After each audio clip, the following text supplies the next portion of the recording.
Salut et bienvenue dans la météo du Bitcoin. Nous sommes le lundi 12 août 1900. Ah non, pardon, 2019. Et on est là avec cette petite graphique en échelle weekly qui nous a permis d'éviter de peu, le dirons-nous, quelque chose de relativement catastrophique. Ce serait de ne pas faire un higher low. Alors bien sûr, par rapport aux précédentes mèches, on n'a pas fait un plus haut sommet. Mais si on regarde ici en ligne, ouh, ouh, ouh, un higher low. Et je vous rappelle que ce qui détermine un uptrend, donc une tendance haussière, sont les plus hauts sommets, plus haut creux, plus haut sommet, plus haut creux, plus haut au sommet, plus haut creux, plus haut sommet. Ah, on est content. Moi personnellement, je suis très content d'avoir vu ce higher low parce qu'on n'exclut pas. Alors bien sûr, on verra un petit peu comment ça se goupille par la suite, mais il ne faut pas oublier une chose. Si on considère les mèches ici et qu'on venait à clore une semaine là-dessous, on aurait un weekly M. Et le weekly M, en gros, ça veut dire les femmes et les enfants d'abord, retour bear market. Donc attention à vos cucus. Ça reste une des possibilités. Et si vous êtes crypto bull, comme moi, globalement dans l'ensemble, si vous voulez voir les choses avancer, bon, il y a deux scénarios. Soit on est très content de pouvoir en racheter à 6000 si jamais ça y revient. Mais pour l'instant, moi personnellement, je préférais que ça continue à monter vers l'infini. On dépasse la TH, le public est informé à 50 000, alors que nous, on a déjà nos bacs pleins. Ce serait pas mal. Alors bien sûr, un retour dans les zones de rechargement de longue, ça peut être sympathique pour pouvoir en racheter plus. Le problème, c'est que si on passe en tendance baissière confirmée après divergence de momentum, structure weekly et tout, il va falloir probablement dans ce cas-là, environ 6 mois de désespoir et de tristesse pour envisager le retour vers les beaux jours. Donc pour l'instant, c'est les beaux jours, donc profitons-en. Et cette semaine, c'est terminé avec un relatif brio. Est-ce que ça veut dire que ça va forcément monter? Non. Mais en tout cas, on a évité un signal relativement baissier. Voilà. Higher high, oui, tout à fait. J'ai dit low? Je me suis trompé. Des fois, je confonds low et high, mais ceux qui suivent auront compris. Ceci étant dit, c'est parti mon kiki. Alors, après le fait qu'on fasse des higher high avec pas des higher high sur les indicateurs de momentum ne font que renforcer le côté divergent. Donc, faut pas forcément tout de suite crier à la victoire. On a encore beaucoup de choses à faire pour annuler ces divergences baissières. Bon, maintenant allons dans des unités de temps relativement plus raisonnables. On va aller en daily et voir un petit peu comment ça se passe. Alors, comme annoncé quasiment toute la semaine, on était dans le range de l'infini, dans l'ennui de l'infini, dans un no man's land globalement où il s'agissait de secouer l'arbre au maximum, de faire baisser l'intérêt, éviter, si on devait continuer en haussier, d'avoir trop de longues dans la partie, et il fallait globalement voilà, nettoyer tout ça. Est-ce que c'est terminé? J'en sais rien. On a eu à un moment le suspense.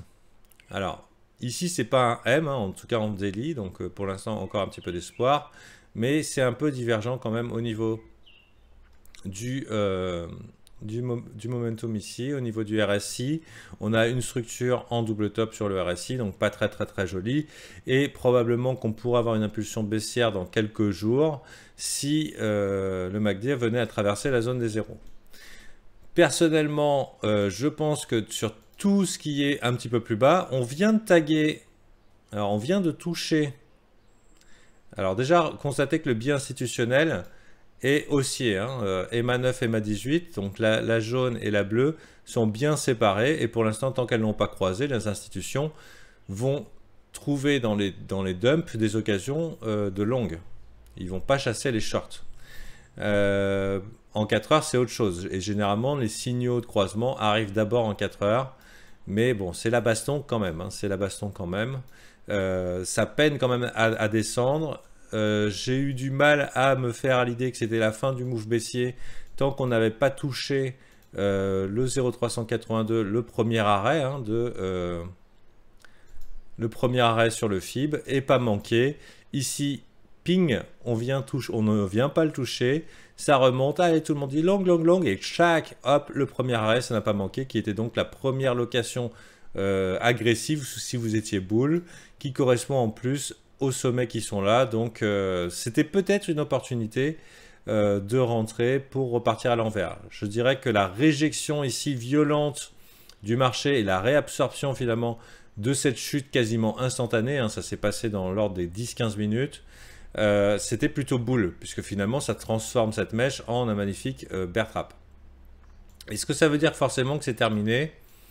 La descente, bah, pour l'instant on est toujours sous EMA 13, hein, donc on est sous EMA 13 qui va fonctionner comme résistance, et on pourrait envisager les longues au moment où le bien institutionnel va repasser en 4 heures, où les EMA vont se recroiser. Pour l'instant, en 4 heures, on constate que Haroun considère qu'on est encore en tendance baissière, tandis qu'en daily, tandis qu'en daily, pour lui, on est toujours en haussier et en weekly aussi. Il faudrait voir un petit peu à d'autres unités de temps. Toujours est-il que pour moi, c'est toujours un petit peu no man's land. Ça veut dire que si vous avez du Bitcoin à hodl et que ce n'est pas la totalité de votre capital et que vous êtes prêt à assumer le fait que si on perd 0,382, eh ben, on est bon pour aller dans cette zone-là. Hein.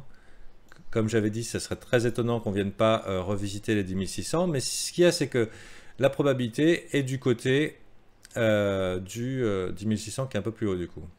La probabilité est du côté des moins nombreux. Et si tout le monde est persuadé c'est short, short, short, short, short, évidemment les market makers vont la prendre à l'envers, puisque là où il y a le plus d'argent à faire, c'est de faire perdre la majorité. Puisque du coup, ils vont donner du volume via les liquidations pour partir dans le sens opposé.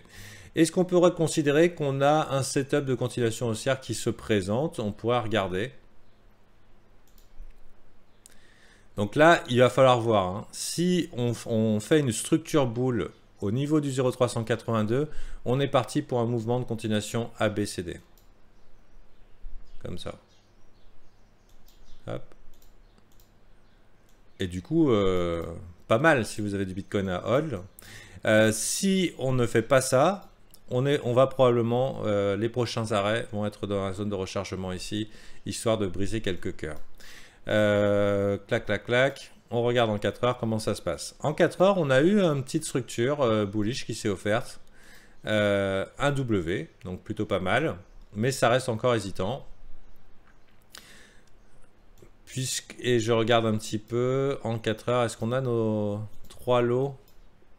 Ouais, pourquoi pas.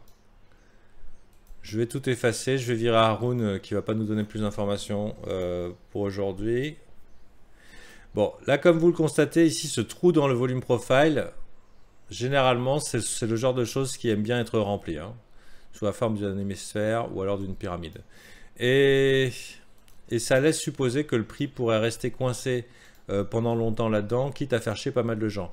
Peut-être pas les traders d'altcoin. Hein. Il faudra que nous, on regarde membre du brief si les alts ont un petit peu de potentiel. Si on regarde un petit peu plus loin, le profile est moins dégueulasse. D'ailleurs un petit peu plus pyramidal comme on pourrait constater, avec une possibilité de push pour aller justement lui donner sa forme pyramidale, comme ça. Donc intéressant. Ici c'est quand même relativement bien rempli. Ici il y a quand même un creux, et ce creux laisse penser qu'on pourrait venir y passer du temps pour venir compléter la figure. La bonne nouvelle c'est que quand ça descend, les volumes ne suivent pas. Hein. Donc ça c'est plutôt une bonne nouvelle, hein, si on est dans le cadre d'une consolidation. Au niveau du RSI, on est passé sur un côté haussier, mais à mon avis on a besoin de faire une structure comme ça. Donc peut-être on va bust et faire une divergence, hein, j'en sais rien exactement.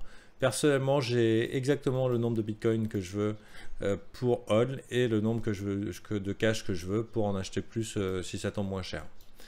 Donc voilà, c'est ce qui s'appelle être en position de force. Maintenant, regardons si on a notre setup. Allez, en Orly. Pour moi, les lots, ils sont un petit peu trop près. Hein. On va regarder un peu en Orly. Hop. On est revenu ou pas dans la 0,66.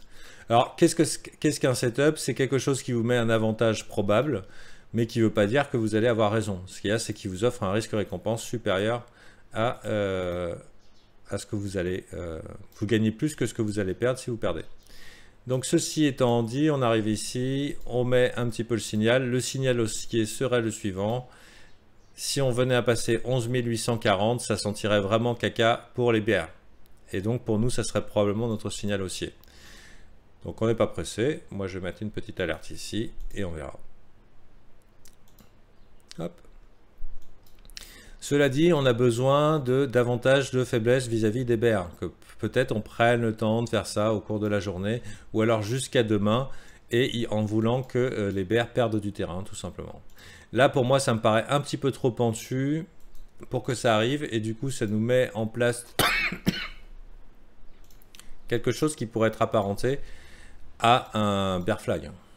Même si on ignore la mèche, d'ailleurs je ne sais pas si elle est sur les autres échanges, si on ignore cette mèche, on est carrément dans un bear flag et ce qui nous ferait lui aussi une continuation baissière. Continuation baissière de là à là. Ça voudrait dire que si on venait à perdre ici, on pourrait considérer qu'on est en continuation baissière. Et si on venait prendre la mèche, on est dans le cadre d'un rising wedge. Dans tous les cas, la perte nous indique un mouvement de continuation baissier. Donc pour l'instant, voilà, ça dépend. Tout dépend un petit peu de votre biais. Sachez que cette grosse chute, après cette grosse zone, cette zone perdue, hein, ce triangle symétrique qui a été perdu, c'est quand même un événement bear. Hein, je ne sais pas si vous êtes au courant. Hein. Donc grosse consolidation, combat de l'infini, on se retrouve avec un point de contrôle ici, zone de gros volume échangé. Donc globalement, tout le public qui a acheté, ou alors tous ceux qui se sont dit non, non, c'est bon, on va monter, on va monter, on va monter, se retrouvent aujourd'hui backholder et n'attendent qu'une chose, c'est de pouvoir revendre à break-even. Parce que bien sûr, la plupart des gens ne mettent pas de stop. S'ils ne mettent pas de stop, ils essayent de sortir sans perdre, hein, parce que pour eux, ils disent pas vendu, pas perdu, alors qu'en fait, c'est perdu. Hein, surtout quand ça va se mettre à courir après, je me demande la tête qu'ils vont faire, mais bon. Donc le stop est là pour vous protéger. Hein. J'ai fait une vidéo sur le sujet, pas de stop loss en crypto. C'est dans la playlist Survivre et prospérer sur le marché crypto. Pas de stop loss, c'est suicidaire. Puisque le stop loss vous permet de limiter votre perte. Parce qu'il n'y a aucune certitude que ça monte. Bien sûr que quand vous êtes engagé dedans, que vous avez perdu et que vous voyez une petite barre verte là, vous dites « Ah, j'avais raison, ça va remonter. Ah non, ah !» Et là, tu commences à sortir le chapelet « Ah, j'avais raison. » Et en fait, finalement, tu n'as jamais ton opportunité de partir à break-even et après, le marché se met à fuir dans le sens opposé et tu commences à te tenir la tête comme ça et à te rouler par terre. C'est généralement ce qui arrive, hein. Faut savoir. Faut savoir. Donc, regardons un petit peu le sentiment qui pourrait nous donner un indicateur. Et après, nous, on va regarder nos autres indicateurs, les copains, indicateurs de sentiment, indicateurs d'intérêt, pour déterminer dans quelle direction on va être mangé davantage. C'est des outils que je ne veux pas donner au public et que je réserve aux membres du brief. Donc, pour l'instant, c'est relativement neutre. Donc, pile ou face, hein. Je considère un peu qu'on est encore en no man's land. Bon, je vous cache pas que le fait qu'on ait un M ici, hein, c'est plutôt bear. Hein. Ça s'appelle un M top. Hein. Et on peut considérer qu'on a close en dessous des corps de chandelle ici. Et donc que le sens raisonnable du trade, c'est de trade le mouvement de continuation baissière. Voilà. Ça paraît raisonnable. Et ça serait même relativement sain qu'on vienne dans la zone de rechargement ici, ou alors tag de cet Adam et Ève gigantesque, ici, là. Clic, clic, clic, clic, double bottom. On la tag, mais ça serait bien qu'on vienne le tag au niveau ici, qu'on fasse quelque chose comme ça. Là, on a un signal propre et on dit les copains, venez. Ou alors même ici, si le W arrive ici, venez les copains, c'est bon, Bitcoin to the moon, etc. etc. Mais pour l'instant, c'est un peu no man's land. Hein. C'est pour ça que je pense que faut être prêt à pas trop souffrir si ça monte et prêt à pas trop souffrir si ça descend. Voilà. On est un peu dans ce stade-là. Et peut-être que dans ce cadre où il ne se passe rien, l'opportunité est peut-être du côté des alts. C'est ce qu'il faut voir. Personnellement, bon, on va en parler avec les membres du brief. Faites attention quand même. Hein. Faites attention quand même. Alors, je voulais dire quand même qu'après un mouvement comme ça, la tendance est haussière. Hein. Jusqu'à preuve du contraire, la tendance est haussière, bien institutionnelle haussier. Si vous êtes du côté des shorts, il faut savoir pourquoi vous êtes du côté des shorts. Il y a beaucoup effectivement d'indicateurs internes qui disent qu'on est du côté des shorts, mais c'est le Bitcoin. Et quand le Bitcoin est dans un mode Raging Bull, et à quoi je vois qu'il est en mode Raging Bull, c'est qu'il a fait depuis le 31 mars, donc ça fait quasiment 5 mois qu'il ne fait que monter. Et il a quasiment triplé, quadruplé, etc., etc. Quand on va prendre un trade contre tendance, si on considère qu'ici c'est la tendance, la bonne pratique veut que ok, on voit le setup, on le trade, mais on est un petit peu plus conservateur sur nos prises de profit. Sachez-le. Voilà, quand on essaye d'attraper les tops, la bonne pratique veut qu'on soit un petit peu plus conservateur et qu'on trade et qu'on prenne nos profits un peu plus rapidement. Parce que quand l'argent va rentrer, à mon avis, pas avant mardi, mercredi. Donc mardi, mercredi, on va avoir un petit peu par rapport à l'arrivée des institutions dans le marché, hein, je vous rappelle, elles ne bossent pas le week-end. Le lundi, pareil, la plupart des banques sont fermées. Donc, quand ça va commencer à arriver, les volumes et tout, et donner la direction de ce marché, plutôt mardi, mercredi, est-ce que ça va être sous la forme de aujourd'hui, on fait désespérer un peu et mardi, mercredi, on repousse, ou alors ici, on stabilise, voire on rebondit, les boules qui disent « Ah là là, c'était bon » et ensuite, on fait ce petit M pour dire non. Voilà. Donc, pour l'instant, rien n'est vraiment gênant. Si on venait à revenir ici dans la zone de rechargement, et c'est ce qu'on attend nous avec les membres du brief, une belle petite structure qui viendrait se confirmer en 4 heures ou en daily dans cette zone-là, on serait très boule, surtout au moment où on viendrait break ça, pour un mouvement long terme complètement épique qui nous emmènerait à la TH. Hein, voilà. Bien, plus le marché respire et plus il y a des chances que nos rêves se réalisent. Désolé, ce rhume dure. Hein. Bon, on se donne rendez-vous demain. Un petit peu tard hein, pour rentrer dans les membres du brief, puisque le Patreon, je vous rappelle, c'est facturé tous les premiers du mois. Donc vous aviez votre opportunité. Je vous conseille personnellement d'attendre plutôt le mois prochain pour avoir le maximum pour vos sous-sous, même si le service a beaucoup de valeur, hein, puisqu'il vous apprend à trade comme un professionnel.